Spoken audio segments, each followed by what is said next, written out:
우리가 예수를 믿어 구원을 얻게 되면 우리는 그 순간부터 전혀 새로운 존재가 됩니다. 존재가 바뀌어요. 고린도 후서 5장 17절에 보면요, 그런즉 누구든지 그리스도 안에 있으면 새로운 피조물이라. 이전 것은 지나갔으니 보라 새 것이 되었도다. 완전히 새로운 존재가 되었다는 것입니다. 마치 차를 비유로 든다면 구원받는 것은요, 이전에 타던 차를 폐차시키는 것입니다. 뭐 수리하거나 개조해서 다시 타는 게 아니라 완전히 폐차시키고 새 차를 뽑는 것과 같아요. 우리는 십자가에 죽으신 예수 그리스도와 함께 십자가에서 죽었습니다. 주님과 함께 장사되었고 완전히 끝났어요. 완전히 지나갔습니다. 그리고 부활하신 예수 그리스도 안에서 전혀 새로운 존재로, 완전히 새 사람으로 다시 태어났어요. 그런데 많은 성도들이요, 예수를 믿으면서도, 신앙생활을 하면서도 자신이 예수 그리스도 안에서 완전히 새로운 존재가 되었다는 사실을 잘 확신하지 못하고 삽니다. 성경 말씀은 그리스도 안에 있으면 새로운 피조물이라, 이전 것은 지나갔으니 보라 새 것이 되었도다 해도 말씀은 그렇고 나는 아직 아니야, 이렇게 생각하는 경우가 많아요. 내가 완전히 새로운 존재가 되었다고 생각하지 못하니까 새로운 삶을 살지 못해요. 이유가 뭐죠? 하나님의 말씀보다 내 생각을, 내 느낌을, 내 감정을, 내 경험을, 내 체험을 더 믿는 것입니다. 하나님의 말씀보다 주변의 사람들의 평가와 시선을 더 믿는 거예요. 내 느낌과 내 생각에는 날 볼 때 뭐 옛날부터 쭉 내가 나를 알고 뭐 예수 믿고 교회를 다니고 또 어떤 신앙의 체험들이 있었지만 여전히 나는 난데, 이렇게 생각을 해요. 안 바뀐 것 같아요. 내가 처한 형편과 처지, 주변의 사람들의 나를 향한 평가, 말, 이런 거 들으면서 나는 변하지 않았다고 생각하기 쉬워요. 그러니까 그냥 옛 모습으로 살아가는 것이죠. 그러나 사랑하는 여러분, 하나님의 말씀을 믿으시기를 바랍니다. 믿음은 내 생각이나 내 감정이나 내 느낌이나 내 체험을 믿는 게 아닙니다. 믿음은 살아계신 하나님의 말씀을 믿는 거예요. 여러분, 내가 어떤 사람이냐, 내가 누구냐, 나를 규정하는 것은 내가 아닙니다. 주변의 사람들도 아니에요. 내가 누구인지를 정확하게 규정해 주는 것은 바로 하나님의 말씀인 성경입니다. 사랑하는 여러분, 내가 누구죠? 여러분이 누구예요? 어떤 사람이죠? 하나님의 말씀인 성경이 말하고 있는 바로 그 사람이에요.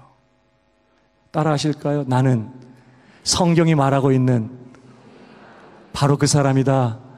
옆 사람에게 얘기해 주세요. 당신은 성경이 말하는 바로 그 사람입니다. 여러분, 성경은 예수 그리스도를 믿는, 예수 그리스도 안에 있는 신자된 저와 여러분을 뭐라고 평가하고 있죠? 뭐라고 설명하죠? 저와 여러분에 대해서 뭐라고 말해요? 대표적으로 베드로전서 2장 9절에 보면 이런 말씀이 있습니다. 그러나 너희는 택하신 족속이요, 하나님의 택하심을 받았어요. 왕 같은 제사장들이요.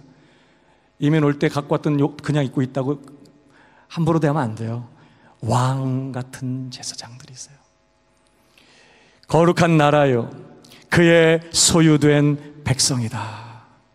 아멘이십니까? 이게 성경이 규정하는 우리인 것입니다. 뿐만 아니에요. 십자가에 죽으시고 부활하신 예수 그리스도 안에서 우리의 모든 죄는 용서함을 받았고 예수 그리스도의 완전한 의를 이제 소유한 의인이 되었어요. 우리의 수준은 아직 거기 미치지 못할 수 있어요. 그러나 우리의 신분은, 하나님 앞에서의 우리 신분은 완전한 의인, 하나님의 자녀입니다. 천사들, 아무리 거룩하고 영광스러운 천사도 하나님의 보좌 앞에서 감히 얼굴을 들지 못해요. 얼굴을 가리고 발을 가리고 날면서 거룩하다 거룩하다 해요. 그러나 저와 여러분들은 예수 그리스도 안에서 하나님을 아버지라고 불러요. 하나님의 자녀예요. 이제 더 이상 어둠이 아니요 빛이라고 말씀했습니다. 너희는 세상의 소금과 빛이다. 뿐만 아니라 하나님의 성령을 모시고 있는, 하나님 거룩한 성삼위 하나님의 임재를 모시고 있는 하나님의 성전이라고 말해요. 그것이 성경이 우리에게 대해서 규정하는 그런 내용인 것이에요. 특별히 오늘 함께 읽은 본문의 말씀을 보면 새로운 피조물 된 저와 여러분에 대해서 아주 중요한 표현 또 하나가 나와요. 저와 여러분에 대해서 또 하나 중요한 말씀을 합니다. 바로 그것은 저와 여러분이 세상에 복이 되는 존재라고 하는 것이에요. 오늘 본문을 보면 하나님께서 처음 아브라함을 부르실 때 하신 말씀이었습니다. 오늘 2절을 보십시오. 내가 너로 큰 민족을 이루고 내게 복을 주어 내 이름을 창대하게 하리니 너는 복이 될지라 그랬습니다. 하나님께서 지금 아브라함을 부르시면서 너는 복이 될 것이다. 주변의 사람들에게, 너를 아는 사람들에게, 온 세상에 너는 복이 되는 그런 사람이 될 것이다. 이렇게 말씀하시는 것입니다. 아브라함에게는요, 그렇게 될 수 있는 무슨 실력이나 능력이 전혀 없어요. 우리와 똑같은 사람입니다. 그런데 오늘 하나님께서 뭐라고 말씀했어요? 내가 너에게 복을 줄 것이다. 전능하신 하나님이 아무것도 없는 곳에서 온 우주 만물을 창조하신 그 전능하신 하나님이요, 한번 작정하시고 말씀하신 바를 반드시 이루어내시는 그 신실하신 하나님이 오늘 말씀하세요. 내가 너에게 복을 주리라. 그래서 너는 복이 될 것이다. 반드시 너는 그렇게 주변의 사람들과 세상에 복이 되는 그런 사람이 될 것이라고 말씀하시는 것입니다. 3절을 계속 보십시오. 그래서 너를 축복하는 자에게는 내가 복을 내리고 너를 저주하는 자에게는 내가 저주하리니 땅의 모든 족속이 너로 말미암아 복을 얻을 것이라 하신지라. 바로 그 아브라함을 통해서 주변의 사람들이 하나님의 복을 경험하게 될 것이라는 거예요. 그래서 아브라함의 인생이 주변의 사람들에게 고통이 되고 아픔이 되고 짐이 되고 부담이 되는 인생이 아니라 아브라함 때문에 하나님의 복을 받게 되는 역사들이 일어나게 될 것이라고 말씀하세요. 내가 네게 복을 주리니 너는 복이 될 것이다. 그러면서 히브리서 6장 14절에 보니까요, 이르시되 내가 반드시 너에게 복 주고 복 주며 너를 번성하게 하고 번성하게 하리라 하셨더니 그가 이같이 오래 참아 약속을 받았느니라. 이 말씀은 뭘 말하죠? 하나님께서 그렇게 말씀하시더니 그렇게 이루시고야 마셨다라는 것이죠. 그는 불가능한 상황 가운데 있었습니다. 그는 우리와 똑같이 연약한 인생이었습니다. 그러나 내가 반드시 너를 복주고 복주겠다, 번성케 하고 번성케 하겠다라고 말씀하신 그 하나님, 그 약속 그대로 이루셨다는 것이에요.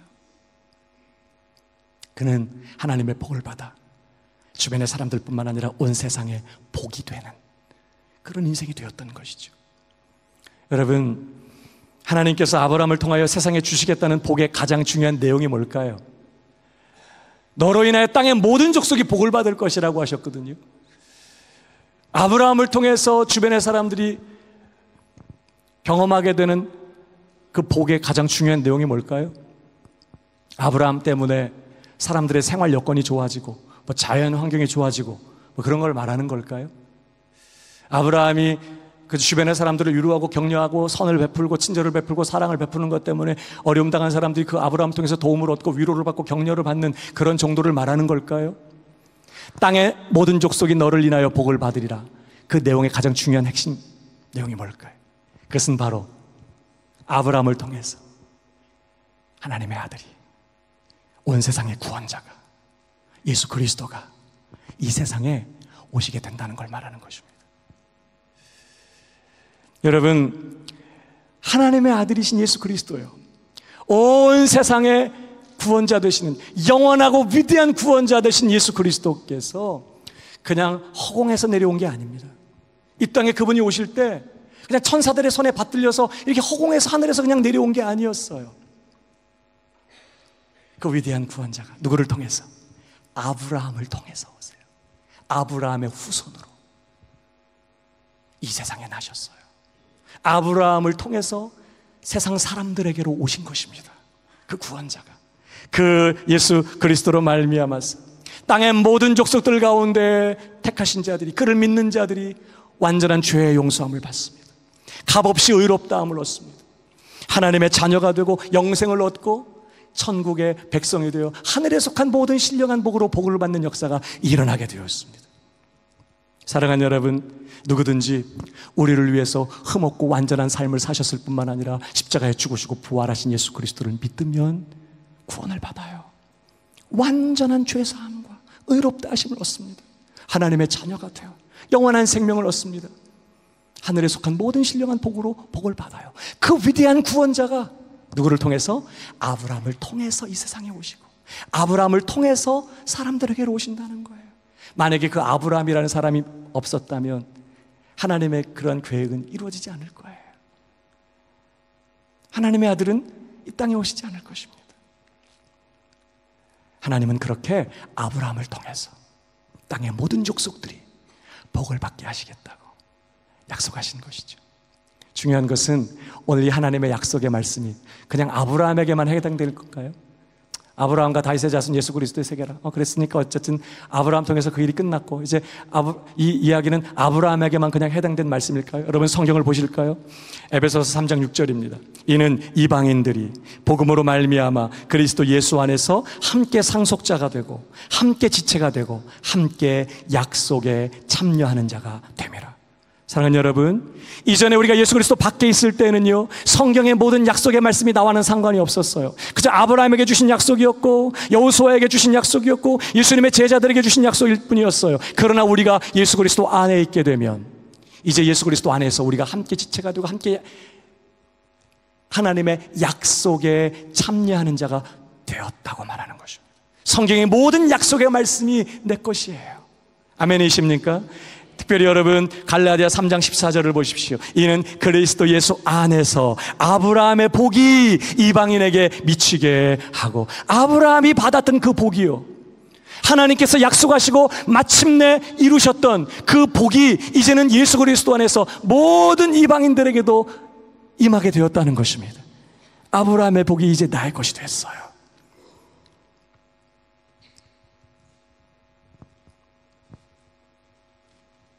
그러므로 오늘 이 아브라함에게 주신 약속의 말씀이, 그리고 그가 받은 복이 저와 여러분의 것이 된 줄 믿으시기 바랍니다. 오늘 하나님께서는 이 본문의 말씀을 통해 우리에게 두 가지를 말씀하고 계시는 거예요. 첫 번째 뭐예요? 내가 너에게 복을 주리라. 우리는 비록 닫혀있고 눌려있는 상황 가운데 있을 수 있습니다. 길이 보이지 않는 광야 한복판에 있는 것 같은 그런 상황 가운데 있을 수 있어요. 그러나 오늘 전능하신 하나님이요, 자식도 없고 자식을 낳을 수도 없는 그런 아브라함을 불러 너의 자손이 후손이 하늘의 별처럼 땅의 모래알처럼 많아지게 할 거라고 약속하시고 그렇게 이루어내시고야 마신 그 전능하시고 신실하신 그 동일하신 하나님이요, 오늘 동일한 그 하나님께서 우리에게 말씀하고 계시는 거예요. 내가 너에게 복을 주리라. 내가 너에게 복을 주리니 너는 복이 될 것이다. 무슨 말씀입니까? 내가 너에게 복을 주리니 너는 반드시 복이 되고야 말 것이라고 말씀하시는 것입니다.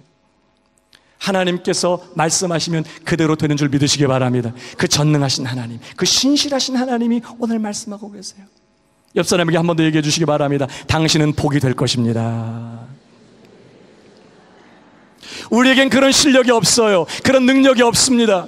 우리가 무슨 결단을 하고 무슨 어떤 대단한 어떤 일을 한다고 그런 일이 될 수 있는 건 아니에요. 그러나 오늘 하나님 말씀은 내가 너에게 복을 주겠다. 그래서 너는 복이 될 것이다.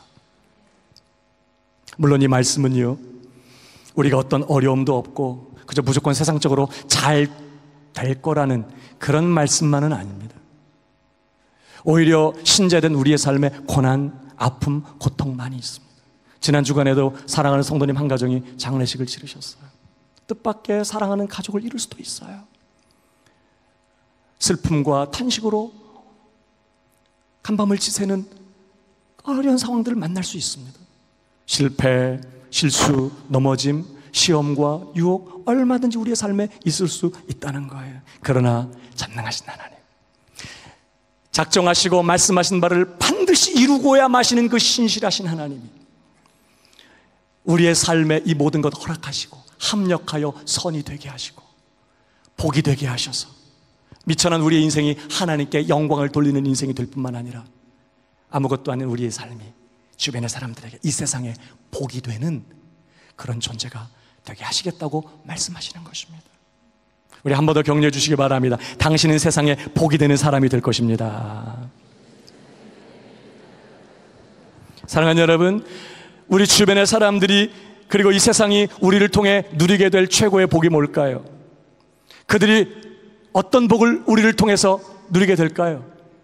우리가 돈이 많아지고 부자가 되고 세상적으로 힘과 권력을 소유하게 돼서 많은 사람들을 도와주고 나눠주고 이런 삶을 산다는 걸 말할까요? 물론 그런 것도 있을 수 있겠죠. 그러나 지금 하나님이 생각하는 것은 바로 이것입니다. 저와 여러분을 통하여 예수 그리스도께서 우리 주변의 사람들에게로 오시는 거예요. 내 안에 거하시는 예수 그리스도, 오늘도 나와 함께 하시는 예수 그리스도, 온 세상의 구원자가 되시는 그 예수 그리스도께서 저와 여러분을 통하여 사람들에게로 가실 것입니다. 물론 사울이라든지 지금도 간간히 들려오는 소식처럼 정말 복음을 들을 수 없는 그런 상황 가운데 있는 그런 사람들에게 예수님은 직접 나타나서 꿈에든 환상으로든 나를 따르라고, 나를 믿으라고 그렇게 부르실 수 있을 것입니다만, 그러나 대개의 경우에는 예수님은 바로 저와 여러분을 통해서 저와 여러분을 세상 구석구석에로 땅끝으로 우리를 보내시면서 저와 여러분의 증거와 삶의 모습을 통해 사람들에게로 예수님이 가실 것입니다. 너는 내 증인이 되어라. 우리가 가는 곳마다 주님께서 함께 하실 것이고, 우리가 그분을 증거하고 고백하고 우리의 삶의 모습을 통해 예수 그리스도를 드러낼 때에 주변의 사람들은 우리를 통해서 주 예수님을 만나게 될 것입니다. 그 주님을 만나 구원받는 역사들이 일어나게 될 것입니다. 그 예수 그리스도로 말미암아서 죽어있던 영혼들은 살아나게 될 것이고, 묶였던 영혼들은 자유함을 받게 될 것이고, 저와 여러분이 가는 곳마다 어둠의 관세가 떠나가고 사단의 견관들이 무너져 나가고 모든 묶임과 눌림과 저주는 떠나가고 병든 자들은 고침받게 되고 더러운 귀신의 역사는 끝나고 구원과 회복과 부흥의 역사들이 강수와 같이 여러분이 머무는 그곳에, 여러분의 가정에, 여러분의 일터에, 여러분의 발걸음이 닿는 세상 구석구석에로 흘러가게 될 줄 믿으시기 바랍니다. 세상은 그렇게 저와 여러분을 통해 복을 받게 될 것이라고 하나님 말씀하시는 거예요. 내가 가서 사람들을 만날 때, 내가 주 예수님을 소개할 때 나로 말미암아 주변의 사람들이 하나님의 복을, 죄의 사함을 받고 모든 묶임에서 자유함을 얻고 하나님의 자녀가 되고 영생을 얻게 되고 천국의 백성이 되고 하늘에 속한 모든 신령한 복으로 복을 받는 그런 사람들이 될 것이라고 오늘 주님이 말씀하시는 것입니다. 사랑하는 여러분, 저와 여러분을 통하여 죽은 영혼들이 살아나고 주님을 떠났던 자들이 주께 돌아오게 되고 구원받게 되는 역사가 일어날 줄 믿으시기 바랍니다. 여러분의 가정을 통하여, 더 나아가 우리 새순교회를 통하여 온 세상이 하나님의 살아계심을 보게 되고 하나님의 살아계심과 예수 그리스도의 주님 되심을 고백하는 역사가 일어나게 될 것입니다. 여러분, 우리 새순교회가 이곳에 있는 것 때문에 주변의 교회들이 더 행복해지게 되고 그들이 더 성장하게 되고 더 크게 부흥하게 되고 더 많은 이들이 이 교회를 통해서 하나님의 영광을 경험하게 되고 거룩한 예배자로 세워지는 역사가 일어나게 될 줄 믿으시기 바랍니다. 하나님은 지금 그 꿈을 꾸시는 거예요. 내가 네게 복을 주리니, 너의 가정에, 너희 교회에 복을 주리니 너는 복이 될 것이다. 너희 가정은, 너희가 섬기는 교회는 세상에 복이 되는 그런 가정이 되고 교회가 될 것이다. 오늘 주님께서 말씀하고 계시는 것이죠. 그렇게 될 줄 믿으시기 바랍니다. 여러분, 더 나아가서 그렇다면 세상에 복이 되도록 부름받은 우리에게 필요한 게 뭘까요? 하나님의 복을 받으면서 복이 되도록 부름받은 저와 여러분들에게 필요한 게 뭘까요? 오늘 아브라함의 삶의 모습을 보면서 특별히 아브라함에게 주신 하나님의 말씀 속에서 오늘 우리에게 필요한 것이 무엇인지를 확인하게 됩니다.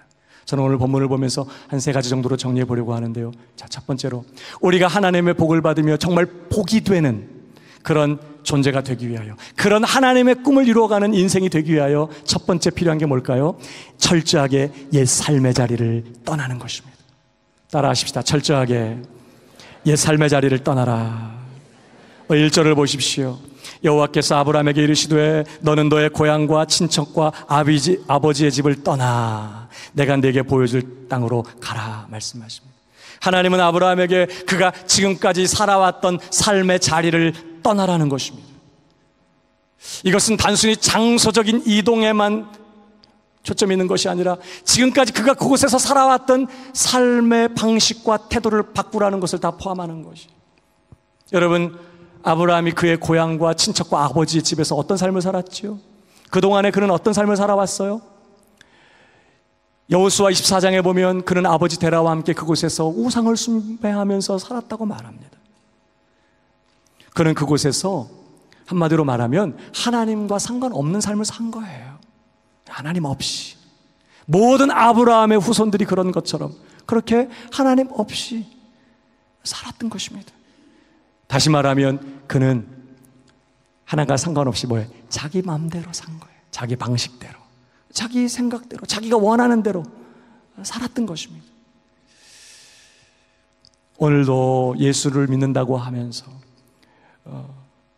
교회를 출석하고 하나님을 섬긴다고 하면서도요, 이렇게 예배 자리에 와서 예배를 드리는 것 외에는 일상의 삶 속에서 하나님과 전혀 상관없이 살아가는 분들이 많이 있습니다. 여러분, 하나님과 상관없이 그냥 내 마음대로 내가 원하는 대로 살아가는 삶 절대 괜찮지 않습니다. 여러분, 죄가 뭘까요? 우리는 죄 그러면 무슨 살인죄, 간음죄, 무슨 마약을 하고 동성연애를 하고 어떤 끔찍한 무슨 비윤리적인 그런 악한 일을 하는 것을 우리가 보통 생각하기 쉽지만 성경은 전혀 다른 차원에서 죄를 다뤄요. 그 죄가 얼마나 끔찍하고 사악한 죄악인지를 성경은 이렇게 말합니다. 여러분, 에베소서 2장을 보세요. 1절에 보면요, 그는 허물과 죄로 죽었던 너희를 살리셨도다. 그때의 너희는 그 가운데서 행하여 이 세상 풍조를 따르고 공중의 권세 잡은 자를 따랐으니 곧 지금 불순종의 아들들 가운데서 역사하는 영이라. 우리가 죄와 허물로 죽어 있을 때, 구원받기 이전에 죄인이었을 때 우리는 어떻게 살았다고요? 이 세상 풍조를 따르면서 불순종의 아들들 가운데서 역사하는 공중권세 잡은 자, 원수 마귀의 지배를 받으며 살았다는 거예요. 그러면서 그 삶의 내용을 구체적으로 이렇게 설명합니다. 3절, 전에는 우리도 다 그 가운데서 우리 육체의 욕심을 따라 지내며 육체와 마음에 원하는 것을 하여 다른 일과 같이 본질상 진노의 자녀였더니. 무슨 극악한 죄를 짓는 삶이 아니에요. 일상의 평범한 삶을 살아요. 근데 어떻게 살아요? 내 육체의 욕심대로 사는, 먹고 싶을 때 먹고, 가고 싶은 곳에 가고, 하고 싶은 거 하고, 하고 싶은 말 하고, 육체와 마음에 원하는 대로 사는 삶, 내 마음대로 사는 삶이에요. 뭘 하든지, 어떠한 일을 하든지 내가 원하는 대로, 내 방식대로, 내가 정해놓은 삶의 기준을 가지고 말하고 생각하고 살아가는 것입니다. 이것이 죄의 핵심이고요, 여기서부터 모든 죄악들이 시작이 되는 것입니다. 오늘 성경에 뭐라고 말해요? 이렇게 살아가는 사람들이 하나님의 무서운 진노 아래 있다고 말씀하는 것입니다. 우리가 이전에는 그런 자리에 살았다는 거예요. 그러니까 지금 아브라함이 어떤 삶을 산 거예요? 그렇게 하나님 없이 그냥 내 마음대로 산 겁니다. 아주 도덕적이고 매너 있고 친절하고 다른 사람들에게 선을 베풀고, 그 주변 사람들이 저 사람은 법 없이도 살 수 있어, 정말 괜찮은 사람이야, 아주 교양 있는 사람이야, 아주 너그러운 사람이야 라고 할 수 있을지 몰라도 하나님과 아무런 상관이 없는 삶입니다. 내가 원하는 대로 사는 거야. 내 기쁨과 내 만족을 위해서 말이에요. 하나님은 지금 아브라함에게 그렇게 지금까지 그가 살아왔던 옛 삶의 자리요, 내 마음대로 살아왔던 그런 삶의 자리를 떠나야 한다고 말씀하시는 것입니다. 사랑하는 여러분, 내 마음대로 사는 삶은 결코 괜찮지 않아요. 그건 자유도 아니고 행복한 삶도 아닙니다. 그것은 죄와 사망과 원수 마귀의 노예된 삶이고요, 진노의 자녀들의 삶의 방식, 멸망받을 사람들의 삶의 방식이라는 거예요. 사랑하는 여러분, 저는 오늘 이 예배가 지금까지 우리가 살아왔던 내 마음대로 사는 삶의 자리를 떠나는 그런 복된 자리가 되기를 주님의 이름으로 축복합니다. 우리가 예배를 마치고 돌아갈 때, 하나님, 이제 더 이상 내 마음대로 살지 않겠습니다. 내 발걸음 한 걸음 한 걸음을 주님이 친히 다스리시고 인도하여 주옵소서. 우린 너무 똑똑해요. 우린 너무 잘났어요. 얼마든지 편안하게, 그리고 세상에서 풍성하게 살아갈 수 있는 여러 가지 방법들을 가지고 있어요. 어린아이처럼 늘 엄마 이거 해야 돼요? 이거 어떻게 해야 하는 거예요? 이건 뭐예요? 늘 묻는 것처럼 주님 없이는 한 발자국도 갈 수 없다고 고백하면서 내 마음대로 사는 삶, 내 생각대로 사는 삶, 내 고집대로 사는 삶을 오늘 끝장내고 그 자리를 떠나는 새로운 출발이 저와 여러분에게 있게 되기를 주님의 이름으로 축복합니다. 더 나아가서 우리가 하나님의 복을 받으면서 복이 되는 그런 인생을 살기 위하여 우리에게 필요한 것이 무엇입니까? 오직 하나님의 말씀을 따라가는 것입니다. 한번 따라 하십시다. 오직 하나님의 말씀을 따라가라. 오늘 1절을 다시 보십시오. 너의 고향과 친척과 아버지의 집을 떠나 내가 네게 보여줄 땅으로 가라. 하나님은요, 야, 노트 꺼내. 그래가지고 첫날부터 마지막 날에 있을 것까지 한꺼번에 다 말씀하지 않았어요. 딱 한 가지만 말씀하세요. 일단 떠나라는 거예요. 일단 떠나면 그 다음 발걸음은 하나님께서 말씀하시겠다는 거예요. 계속 그 아브라함과 동행하시면서 아브라함이 어떻게 해야 될지, 어디에 머물러야 될지, 어떻게 살아가야 될지에 대해서 계속해서 하나님께서 말씀하시겠다는 것입니다.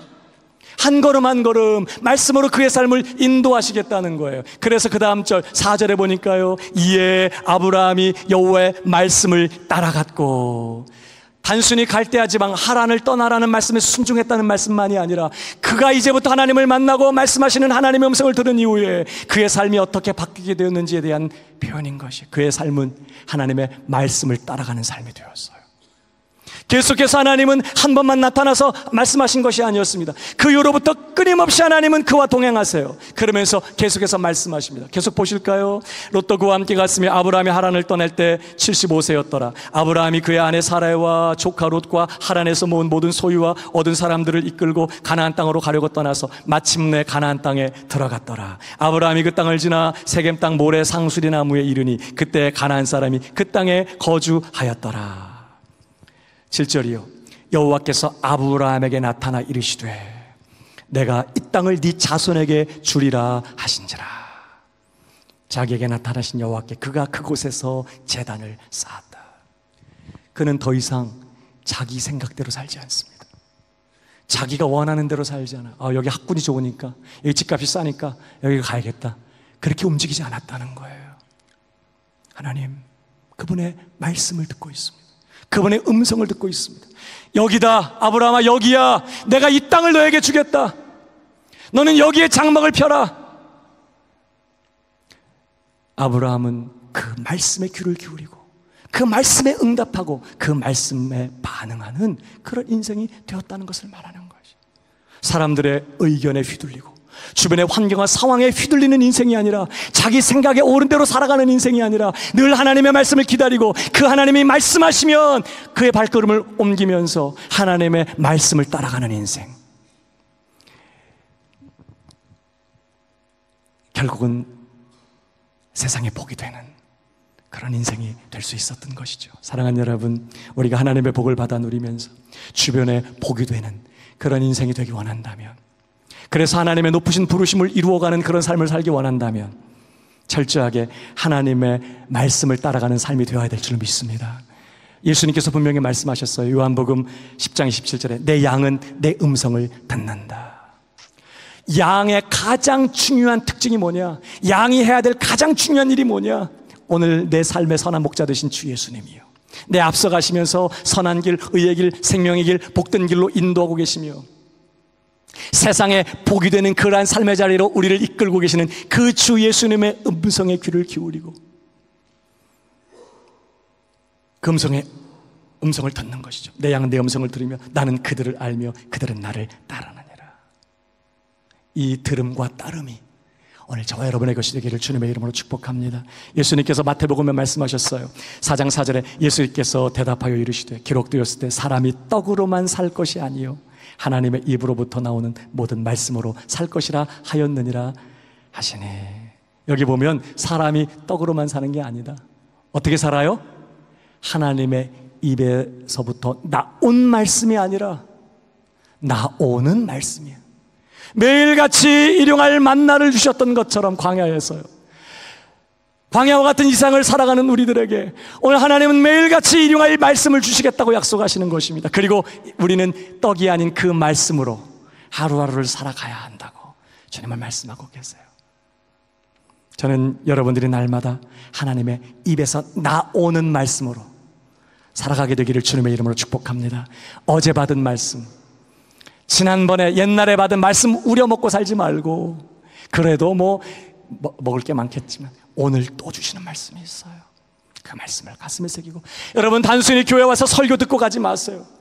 그저 성경을 읽고 오늘 읽을 분량을 다 채웠네, 성경 열독을 했네.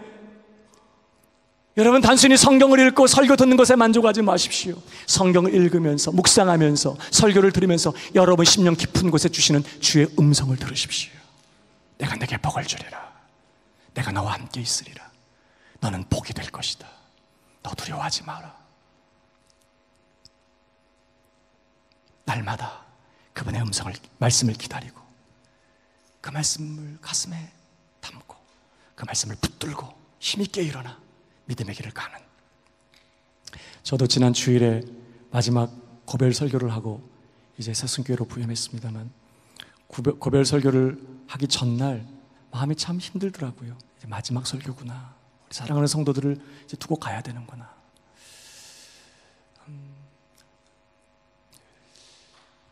마지막 설교를 준비하는데 준비가 잘 안 돼요.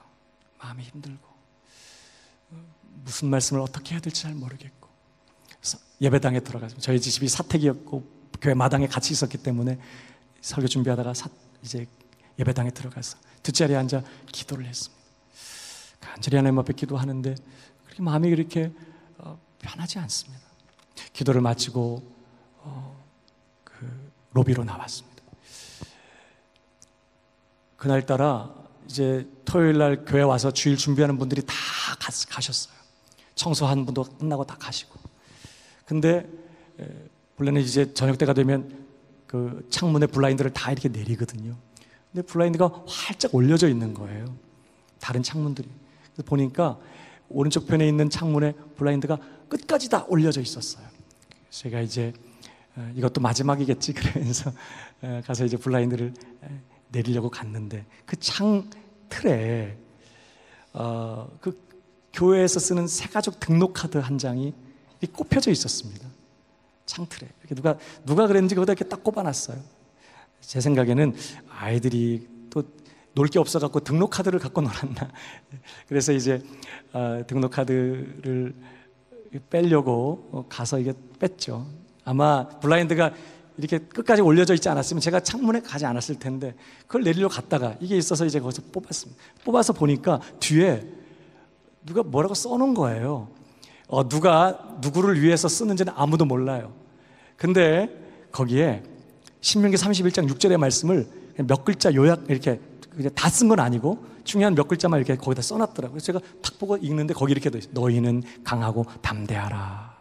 이는 네 하나님 여호와 그가 너와 함께 가시며. 깜짝 놀랐습니다. 그 주일이 지나면 교회를 떠날 사람은 저밖에 없어요. 주님이 말씀하세요. 내가 너와 함께 가겠다. 이 말씀을 읽는데 그렇게 제 마음의 위로가 되는 거예요. 그 하루 종일 짓눌리고 부담되고 걱정스럽고 도대체 우리 광명교회를 어떻게 두고 가야 되나? 난 내일 무슨 설교를 해야 되나? 또 새순교회 가서 나는 어떻게 될 건가?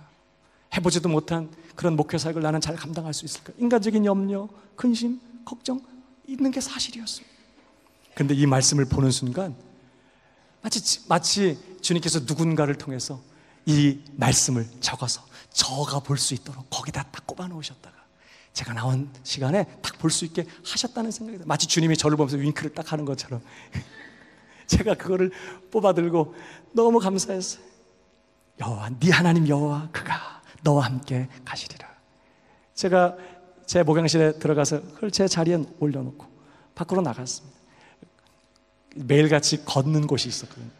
제가 하루에 한 시간은 늘 걷는 그 숲이 있었어요. 교회 가까운 곳에 숲인데 거긴 데크로 트레킹 코스가 쭉 이렇게 있어서 걷기 아주 참 좋고 그늘지고 너무너무 좋은 곳이에요. 매일 가서 제가 그곳에 걸으면서 거의 매일 기도도 하고 묵상도 하고 그런 곳이에요. 마지막 제가 그곳에 가서 걸었어요. 걸으면서 기도했어요. 주님이 저와 함께 가시면 그것으로 충분합니다. 걱정하지 않겠습니다. 우리 광명교회도 제가 염려하지 않겠습니다. 그리고 새순교회사의 사역도 제가 걱정하지 않겠습니다. 주님이 저와 함께 가시면 저는 그것으로 충분합니다. 주님. 그 밤에 이 말씀이 없었다면 저는 그 저녁에도 계속 긴장하고 두려워하고 있었을 거예요. 근데 이 말씀 때문에 저는 너무나 큰 힘을 얻었어요. 여러분, 늘 하나님이 이런 방법으로 하는 거 아닙니다. 청소할 때 어디 쪽지 없나 그렇게 하실 필요 없으세요. 누군가의 카톡을 통해서, 누군가의 전화를 통해서, 오늘 내가 읽는 말씀, 묵상하는 말씀을 통해, 주일에 들은 설교 말씀을 통해, 언젠가 들었던 설교 말씀을 다시 읽고 있는 그 시간에 주님께서 어떤 말씀을 다시 내 마음에 조명하여 주셔서 오늘 내 양식으로 내 마음에 새겨주시고 먹여주시는 그런 말씀들이 분명히 있습니다. 날마다 그런 말씀들을 기대하고 오늘도 내가 읽은 말씀, 묵상한 말씀, 들은 말씀, 감동 주신 그 말씀을 가슴에 담고 그 말씀을 따라서 오늘 한 걸음 한 걸음을 걸어가며 단순히 환경과 상황에 휘둘리는 인생이 아니라, 사람들의 말에 휘둘리는 인생이 아니라, 그저 내 생각대로 사는 인생이 아니라 하나님의 말씀에 반응하고 하나님의 말씀에 응답하는, 그리고 하나님의 말씀을 따라 오늘 하루하루를 살아가는 우리 사랑하는 새순의 성도들 다 되실 수 있기를 주님의 이름으로 축복합니다. 마지막 세 번째로, 하나님의 복을 받으며 그래서 다른 사람들에게 복이 되는 그런 인생 되기 위하여 우리에게 또 한 가지 필요한 것이 있습니다. 그것은 바로 하나님께 단을 쌓는 인생이 되어야 한다는 것입니다. 한번 따라 하십시다. 하나님께 단을 쌓으라. 오늘 아브라함이 하나님을 만난 이후에, 하나님의 말씀을 받은 이후에 그의 삶에 아주 두드러지게 달라진 것 하나가 있었어요.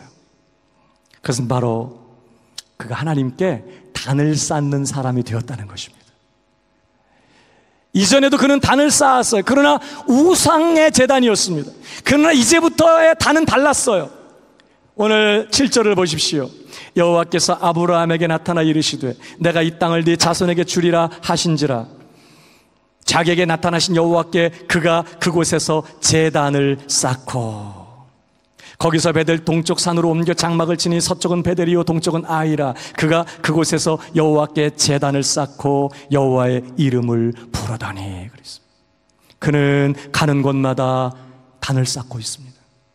그는 가는 곳마다 먼저 장막을 친 다음에 우물 파거나 다른 삶의 기반을 마련하지 않아요. 그는 먼저 단을 쌓고 하나님께 예배하고 있어요. 하나님의 이름을 부르고 있어요. 여기 이 단이 무슨 단일까요? 예배하는 제단인 것이죠. 그는 어디를 가든지 먼저 하나님 앞에 단을 쌓고 예배하는 인생이 되었다는 것입니다. 성경이 오늘 이 이야기를 굳이 단을 쌓고 하나님의 이름을 불렀다는 이 이야기를 굳이 기록하고 있는 것을 보면요, 이 일이 굉장히 중요했다고 하는 것을 우리에게 가르쳐줘요. 사랑하는 여러분, 우리가 무슨 일을 하든지 어디에 있든지 가장 먼저 해야 될 일, 가장 중요하게 여겨야 할 일은 바로 예배인 것입니다. 하나님은 오늘도 예배하는 자들을 찾으세요. 그리고 예배하는 자들에게 강림하여 복을 주시겠다고 약속하셨습니다. 여러분, 출애굽기 20장 24절을 보십시오. 내게 터단을 쌓고, 참 너무 감사하죠.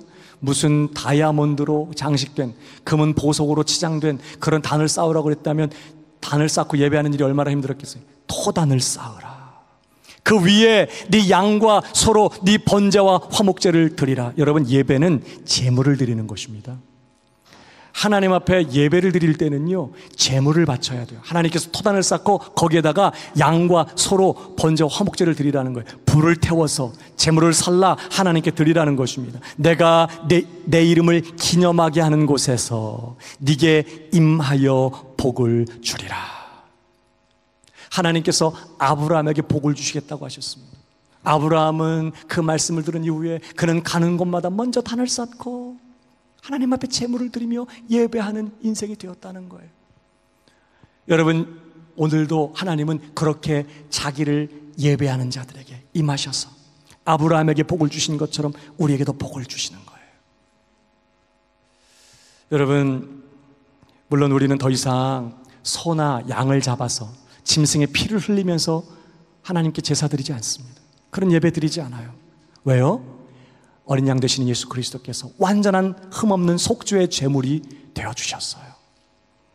이제 그를 믿는 믿음 안에서 우리는 완전한 죄사함과 의롭다함을 얻고 담대히 은혜의 보좌 앞에 나갈 수 있게 되었습니다. 그러면 더 이상 소 잡고 양 잡아 하나님께 제물 드리지 않아요. 그럼 무슨 제물을 하나님께 드릴까요? 오늘 여러분 무슨 제물 갖고 나오셨어요? 예배하러 오셨는데 무슨 제물 갖고 오셨어요? 제물 갖고 오셨어요? 어머, 집에 두고 왔네. 무슨 제물 갖고 오셨죠? 로마서 12장 1절은 뭐라고 말하죠? 우리가 드릴 제물. 다 같이 시작. 내가 하나님의 모든 자비하심으로 너희를 권하노니 너희 몸을 하나님이 기뻐하시는 거룩한 새 제물 드리라. 이는 너희가 드릴 영적 예배니라. 너희 몸을 하나님이 기뻐하시는 거룩한 산 제물로 드리라는 것입니다. 이것이 우리가 드릴 신령한 예배라고, 하나님이 받으실 예배라고 그렇게 말씀해요. 반드시 예배에는 제물이 있어야 하는 것입니다. 오늘 제단에 우리가 올려드리는 제물은 바로 우리 몸인 것이에요. 제 몸 안에 저의 모든 것이 담겨져 있어요. 저의 영혼, 저의 전 존재, 저의 은사, 달란트, 열정, 사랑, 전부가 이 몸 안에 있는 것입니다. 지갑을 지갑채로 주면 그 안에 있는 카드, 현금, 동전 다 가는 것처럼 네 몸을 하나님 앞에 드리라는 건 뭘 말하죠? 너의 전 존재를, 이제 제단 위에 양 잡고 소 잡는 것이 아니라 너의 몸을, 너의 전 존재를 하나님 앞에 제물로 드리라는 거예요. 너의 전부를 하나님 앞에 제물로 드리라. 하나님, 나는 주님의 것입니다. 나는 영원히 주님의 것입니다. 주님이 나를 지으셨을 뿐만 아니라 핏값으로 나를 사셨습니다. 나는 당신의 것이오니 나를 받으시옵소서. 이제 주님의 영광을 위하여, 주님의 뜻을 위하여, 주님의 나라를 위하여, 주님의 기쁨과 만족을 위하여 나를 쓰시옵소서. 나는 영원히 주님의 것입니다. 주님 영광을 받으시옵소서. 우리는 우리의 전부를 주님 앞에 오늘 드려야 하는 것입니다. 여러분, 번제와 화목제로 드리라고 했는데 이 제사는요, 불을 태우는 것입니다. 제물을 바쳤는데 불을 태우지 않으면 제물이 그 위에서 어떻게 될까요? 썩어요. 악취가 나게 될 것입니다. 불을 태웠어요. 성경에 보면 때로 불 위에서 밑에서 태웠지만 하나님께서 위로부터 불을 내려주셔서 제물을 태우는 일도 있었습니다. 오늘 빈 제단에는 성령의 불이 임하지 않아요. 성령의 불 세례는 어떤 공간에만 오는 게 아닙니다. 이 설교단이나 무슨 테이블에 임하는 게 아니에요. 여러분이 앉은 의자에 성령의 불이 오는 게 아니에요. 제단에, 빈 제단에 성령의 불이 오는 게 아닙니다. 하나님의 불은 어디에 와요? 제물 위에 임하는 것이에요. 제물이 올려졌을 때, 그 제물이 하나님 앞에 바쳐졌을 때 하나님은 기뻐하시는 그분의 제물에 불을 내려주셔서 그 제물을 태워 하나님께서 흠양하시는 향기로운 제사가 되게 하셨어요. 오늘 우리가 우리 몸을 하나님 앞에 드릴 때, 하나님, 난 전부는 주님의 것입니다. 내 몸, 내 삶 전부가 당신의 것입니다. 온 마음을 다해서 하나님 앞에 예배를 드릴 때 성령의 불로 오늘 저와 여러분의 심령에 기름 부어주실 줄 믿으시기 바랍니다. 우리의 남은 생애가 하나님 앞에 향기롭고 주변의 사람들에게 향기가 되는 그런 인생이 되게 하실 거예요. 그러므로 사랑하는 여러분, 종교 행사에 참석하는 예배를 오늘로 끝장내시기 바랍니다. 예배는 그저 예배 시간에 참석해서 노래 따라 부르고 앉았다 일어났다 하면서 설교 듣고 헌금 드리고 축도 받고 가는 게 아니에요. 오늘 나 예배 잘 드렸어. 안 졸고 끝까지 눈 뜨고 잘 견뎠다는 뜻으로 하는 사람들이 그렇게 할 수도 있어. 나 오늘 예배 잘 드렸어. 여러분, 그런 종교 행사가 아니라 오늘 우리가 이렇게 앉아서 집중적으로 예배하는 시간에도 마찬가지고, 우리가 어느 곳에 있든지 혼자 있든지 사람들과 같이 있는 자리든지 우리는 항상 이제 내 안에 임재하여 계시는 주님을 바라보며 내 안에 역사하시는 성령의 은혜를 힘입어서 어느 곳에서든지 하나님을 예배하는 예배자가 될 수 있다는 걸 기억하십시오. 하나님께 나의 전부를 드려야 돼요. 이렇게 공예배로 모여서 설교를 들으며 찬송을 부르는 이런 자리에서도 하나님, 나는 당신의 것입니다. 영광을 받으시고 찬송을 받으시옵소서. 주님 높임을 받으시옵소서. 주님의 뜻이 이루어지게 되기를 원합니다. 그런 예배를 마치고 여러분의 가정에 돌아가셔서도 설거지를 하거나 음식을 만드는 시간에도 주님, 나는 당신의 것입니다. 주님을 사랑합니다. 주님 높임을 받으시옵소서. 주님의 뜻이 이루어지기 원합니다. 때로는 남편이 막 뭐라고 하고 아내가 막 거룩한 바가지를 긁을 때에도 전에는 같이 집어던지고 맞짱을 떴을지 몰라도 이제는 예배하는 거예요. 그 시간에 무슨 말하는 눈을 감고 조용히 앉아서 하나님 영광을 받으시옵소서. 주님, 나는 당신의 것입니다. 여러분, 그 시간이야말로 정말 하나님이 영광을 받으시고 예배 받으셔야 될 때예요. 바울과 실라가 주님의 복음을 전하다가 매를 맞고 옥에 갇혔습니다. 억울한 매였습니다. 도대체 주님, 내가 주님의 복음을 전하고 주님께 헌신하고 있는데 왜 내가 이런 대접을 받아야 합니까? 아마 억울하고 분한 마음, 인간적인 생각 있을 수 있었을 것입니다. 그 깊은 절망의 감옥 속에 그가 던져졌을 때 몸은 맞은 상처 때문에 쓰리고 아프고 춥고 답답하고 절망적이고 낙심이 되고 두렵고, 그런 상황 속에서 바울과 실라가 뭐 했죠? 예배했습니다. 여러분, 성경을 보십시오. 사도행전 16장 25절, 한밤중에 바울과 실라가 기도하고 하나님을 찬송하며 제자들이 듣더라. 속으로 하지 않았습니다. 그들은 소리를 내서 하나님 앞에 감사했어요. 하나님, 나는 당신의 것입니다. 우리를 구원하신 하나님, 여기까지 나의 삶을 인도하신 주님, 내 삶 전부가 주님의 것이오니 이런 상황을 통하여도 주님의 뜻이 이루어지게 되기를 원합니다. 주님 영광을 받으시옵소서. 주님 찬송을 받으시옵소서. 그는 그곳에서 하나님께 감사하며 찬송하며 예배했다고 했습니다. 그래서 어떤 일이 벌어졌습니까? 26절에 이에 갑자기 큰 지진이 나서 옥터가 움직이고 문이 곧 다 열리며 모든 사람의 매인 것이 다 벗어진지라. 왜 이런 일이 벌어지죠? 하나님이 임하시니까, 그곳에 강력한 하나님의 임재가 오시니까 엄청난 지진이 일어나고 묶인 것들이 풀어져 나간 것이죠. 빛이 오면 어둠이 떠나는 것처럼 말입니다. 사랑하는 여러분, 저와 여러분의 삶에 진짜 예배가 회복되기를 주님의 이름으로 축복합니다. 형식적인 종교 행사가 아니라 그저 시간 맞추어서 교회 와서 잠깐 앉았다 가는 그런 종교 행사로 드리는 예배가 아니라, 내가 어떤 자리, 어떤 형편, 어떤 상황 가운데 있든지 지금 나와 함께 하시는 그 하나님이요, 이 모든 것 허락하셨을 뿐만 아니라 복이 되게 하시고 합력하여 선을 이루시며 마침내 우리를 복 주시고 하나님이 영광을 받으실 그 신실하신 하나님을 기대하고 바라보면서, 하나님, 나의 삶이 주님의 것입니다. 나를 구속하신 하나님, 오늘도 나와 함께 하시는 신실하신 하나님, 이런 상황 속에서도 하나님은 영광을 받으셔야겠습니다. 감사하고 찬양하며 어떤 형편 가운데 있든지 하나님을 높이고 하나님을 예배하는 예배자로 살아가게 되기를 주님의 이름으로 축복합니다. 그럴 때 우리의 삶에도 영적 지진이 일어나게 될 것입니다.